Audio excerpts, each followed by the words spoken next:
Hiya. Hiya. Thank you very much. You may be seated. The Chair of the Council of Governors, Governor Anne Waiguru, the Deputy, other governors who are here present today, all protocols observed, ladies and gentlemen, hamjambo. Hamjambo tena. Hey, I feel very, very delighted and intimidated to be in front of you here today. I am happy to come. I was invited to come, and I was reminded that this is the 8th of the summit that we're holding. And I just realized that I have been with you in all the 8 summits that we have held. So I was very happy to come again here today. Now, before I say anything else, I just want to introduce those who have come with me. 2 you have already been introduced. Your immediate former chairman, Governor Wycliffe Ambassador of Paranya, former Governor Kakamega, and Governor Mwangi Wairia. But I'm also here with the former Minister for Defense, the leader of DNA Party, Honorable Eugene Wamalwa. I'm also here with the chairman of Roots Party, Professor George Wajakoya.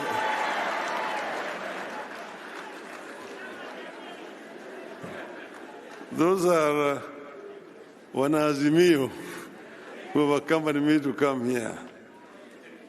We are all very delighted.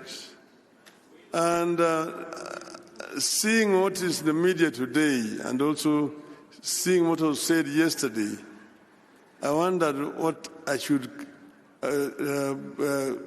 term my talk to you today. I looked at all the messages were given yesterday, and I said, maybe, it's like Swahili say, that nyani haoni kundule. That means that baboon does not see his back or his buttocks. So when the baboons are up on the tree, the one which is lower down looks at the one which is higher up and saying, ngef, ngef, and laughs at the other one, saying that his buttocks are red. And he does not know that his buttocks are also red. This is what I saw yesterday. And maybe when I talk, you would realize what I mean. It is a pleasure to be here with you today to celebrate a decade of devolution. I want to take this early opportunity to commend the Council of Governors. You have been able to find a way around our sometimes toxic and divisive politics. You have been able to create a leadership that looks past party and political differences and moves you forward as a team. I commend you for your ability to mend fences and build bridges. I want to encourage you to continue on this path of consensus building, mutual respect, and decorum.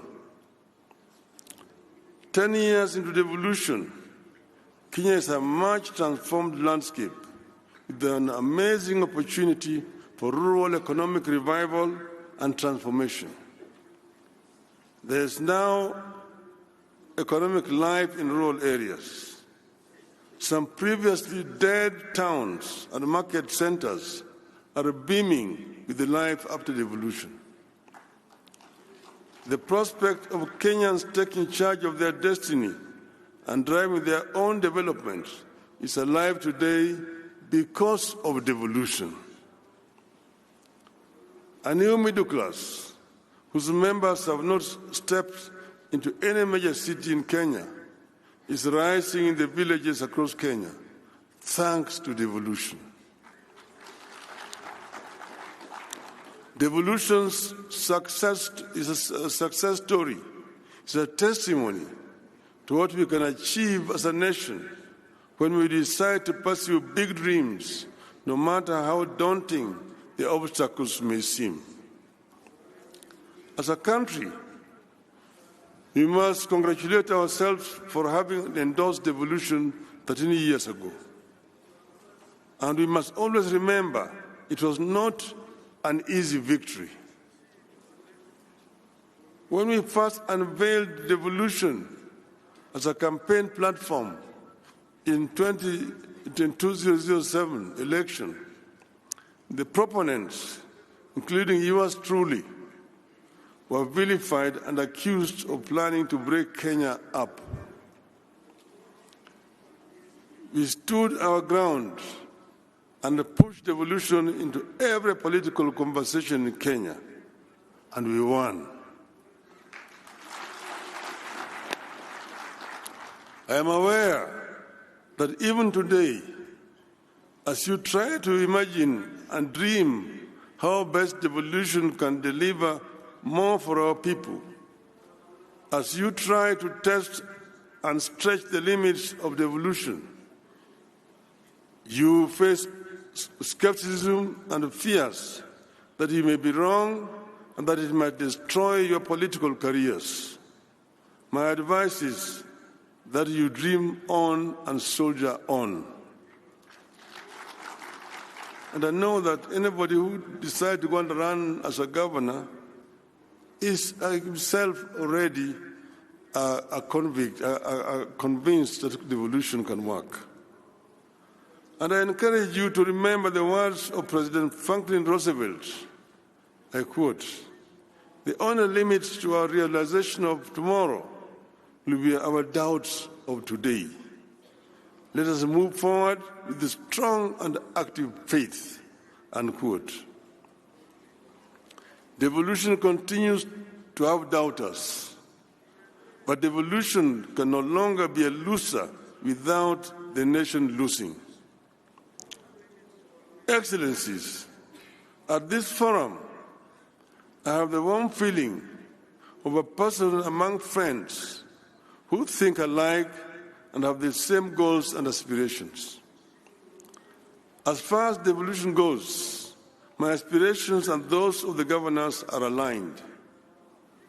We may have differed here and there about the management of our affairs at both the national and county levels. But when it comes to devolution, I believe our differences are only as to the method of attaining a goal. There has never been, and there shall never be, an argument between us about the goal. We all appreciate devolution. We all want devolution. In some counties, devolution has achieved in 10 years what the national government was never able to achieve in 50 years. We know the challenges facing devolution. For instance, funding remains inadequate and its flow uneven and unpredictable. The controller of budget and central bank need to relook at the law. The County Allocation of Revenue Act, KARA, contains a disbursement schedule. And I was sitting next to the former governor, who is now the Minister for Finance, and I told him exactly the same thing. Therefore, the administrative step of Treasury writing a letter to CBK to release funds should not arise. CBK should implement KARA full stop.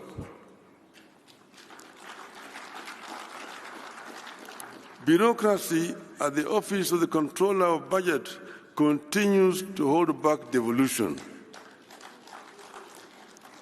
There is a worrying clash of vision and responsibility between county chief executives and the members of county assemblies. As the first port of call across the villages, MCAs have real concerns like remuneration and facilitation that ought to be addressed. That ought to be addressed in the interest of harmonious working relationship with the county dream bearers who are the governors. And you see the Nyani Aoni Kundule.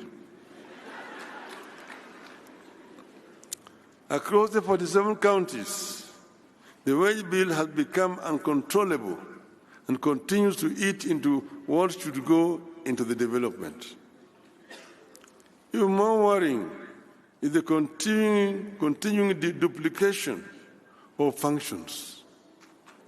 More money continues to be spent at Afya House, Kilimo House, and Maji House in Nairobi for the roles that are devolved. Nyani aone kunduli. In the Finance Act 2023, the budget for health has grown by 32 billion shillings at the national level. Recurrent expenditure alone has increased by 17%, yet most of the health functions are devolved. Today, fertilizers are procured and distributed by the national government. Affordable housing is being conceptualized and implemented by the national government. The government wants to build markets and employ community health workers. All these are devolved functions whose money should be released to the counties.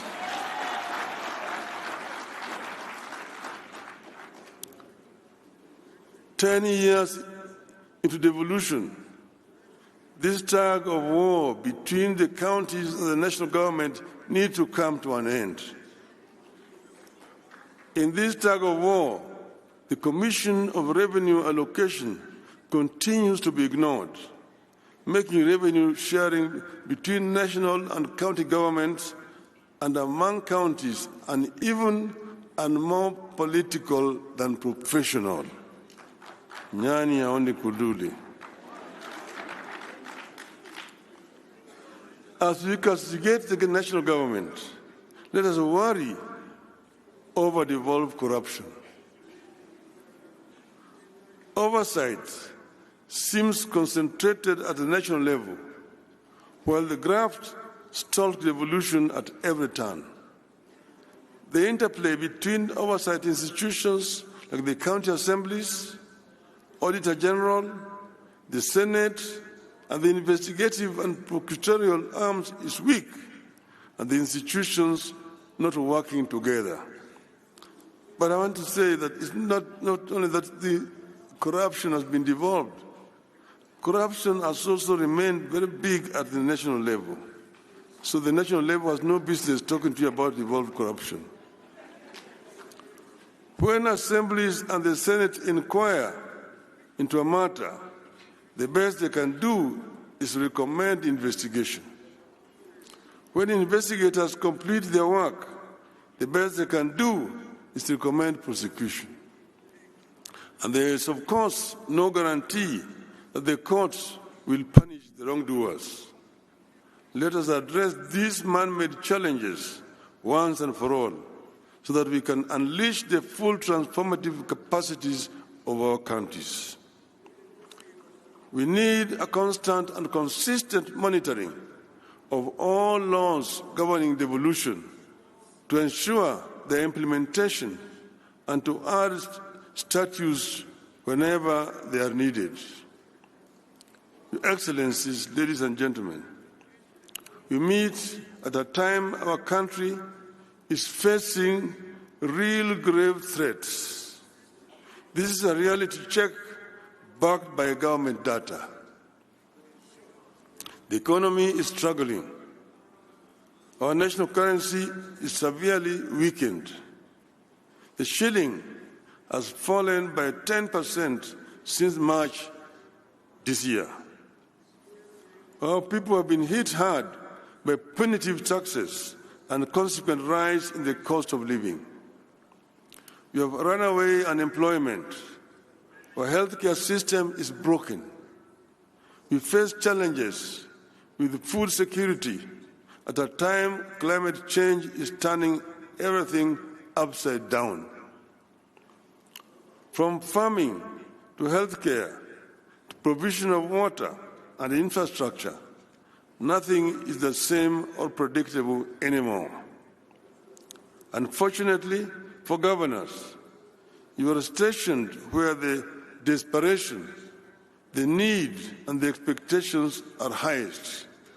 That is, at the grassroots, where people want instant solutions. I believe that as a country, we are lucky to be going through these challenges in the era of devolution. I believe that if county governments were not here to absorb some of the shock and act as cushion, the economic and governance challenges Kenya is going through today would have overwhelmed and overrun the national government. To continue providing buffers for our country and respond to the cries of the people, counties need a tremendous amount of financial resources in a timely and predictable manner. The national government, therefore, needs to understand and appreciate counties as necessary partners in the journey for a successful Kenya. The problems and responsibilities the people and the counties face today demand that we reevaluate and strengthen our commitment to preserve the place of the county government and bestow it with the power, the authority, the responsibilities, and the revenues necessary to discharge those roles and meet expectations. In times like these, county government may be tempted to do what the national government is doing, which is to increase charges for services they provide to generate more revenue. And I was listening to the talk about its own revenue. I see it differently. I believe this is the time for county government to act compassionately and responsibly. The problems our people face today require that we invest within our means in programs that create jobs and put money into the people's pockets. Counties don't have to copy and paste what the national government is doing.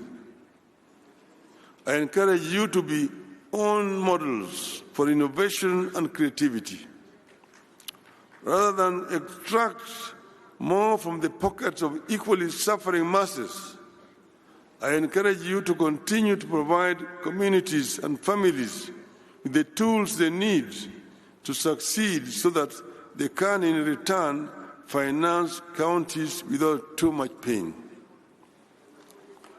Being on the ground, governors have no time to get into a lot of ideological debates that consume our politics in Nairobi. Counties should have no time for merely making commitments and announcements. Governors have to be practical.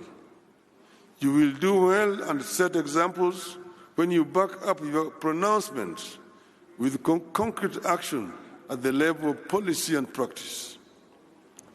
I believe that the work that you do, if done well, will with time have a concrete impact on the debate at the national level.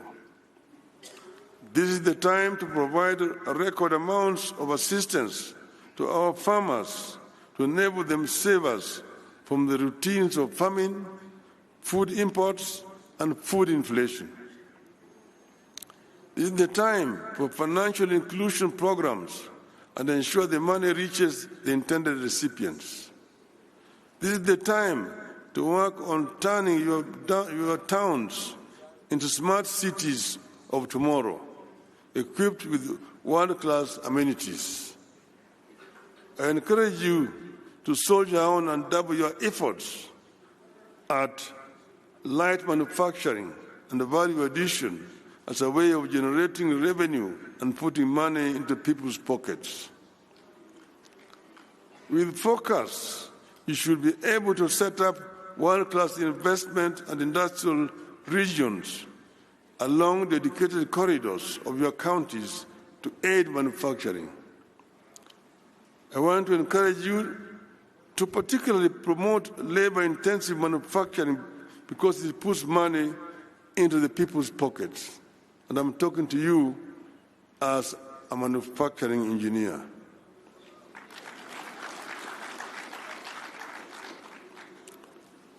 Put focus on building infrastructure, including roads, electricity, and water and farm irrigation.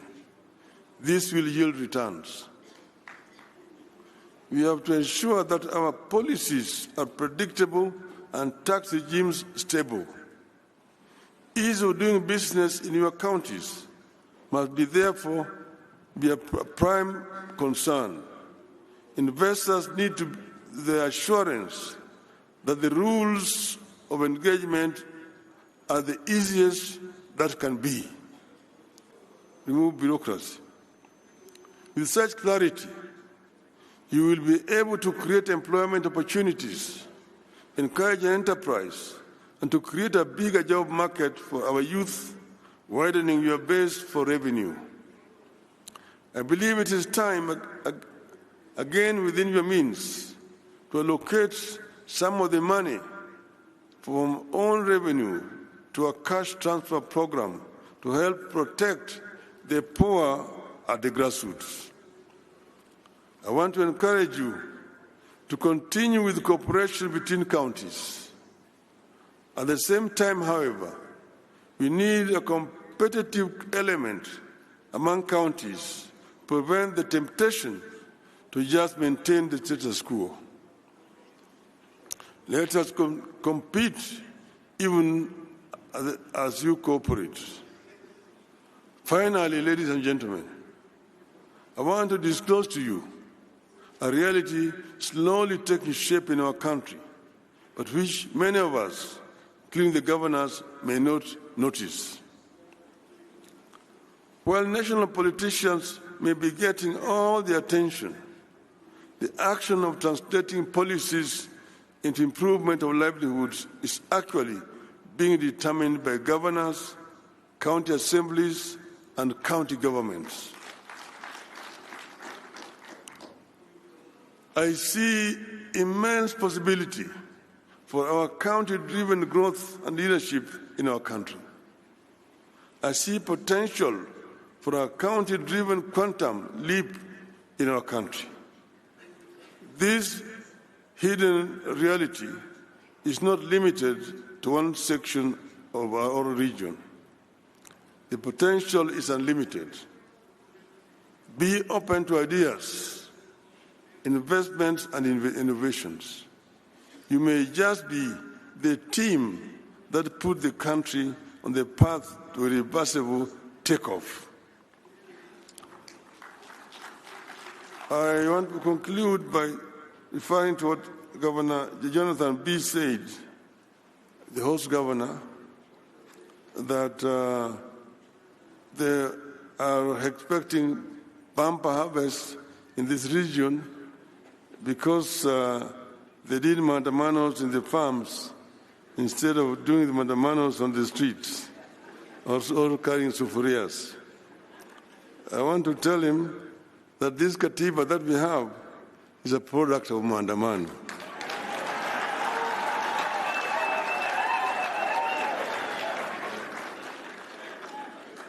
And I also want to remind that if Maandamano can help families whose children were cheated or money being taken to Finland, there's nothing wrong with Maandamano.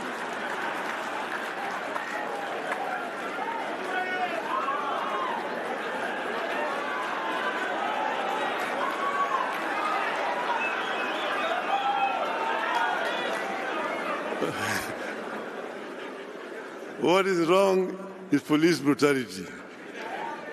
And finally, I want to tell a rogue ambassador, leave Kenyans alone.